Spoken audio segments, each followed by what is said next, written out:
So how to make your own sushi rice at home is dead easy and really not that difficult that everyone is scared of to do themselves. What we've got here already in a strainer is 375 ml of rice, or 1.5 cup.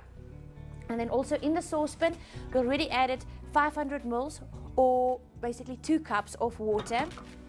And then over here, we've got 60 ml, or 1/4 cup of rice vinegar, 30 ml or 2 tablespoons of caster sugar, and then 5 ml or 1 teaspoon of salt. Now what we're going to do, and this is the most important part of making sushi, we're going to wash the rice. Very important, we have to remove the starchiness of the rice, otherwise it's just going to be one glunk of rice catching together. So what we have here is a clean bowl with just clean tap water, and we're just going to put the rice in here and just give it a really good nice wash. You immediately will note that the water gets all milky because of all the starchiness that we just rinse out of there. You just keep this moving around because you really want to remove this.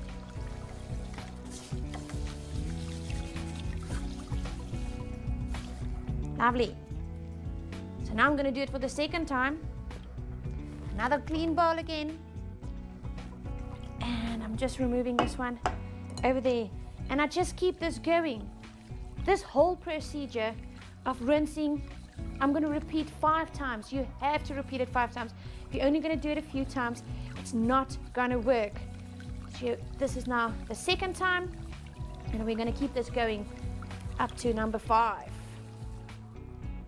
Lovely. So after I've done number 5, I've got the rice over here. And after the 5th wash, I'm going to let this lovely sushi rice just soak for 15 minutes again in clean water. You need to let it soak that it can absorb a bit of that water. After 15 minutes, I'm going to just again strain this through my sieve and just leave it to stand for another 15 minutes. Over the clean bowl, get rid of all that water, and then only after 15 minutes we're going to incorporate that and include that into our 500 ml of water in the saucepan. So the rice has been standing now for 15 minutes, and we are going to incorporate this now into our saucepan. Empty that all in there. And what you want to do now is switch on your stovetop, and we're going to cover this, very important, cover it, and you want to bring this water now to the boil. The moment it's boiling, we're going to turn the heat down to a simmer and leave it there for 10 minutes.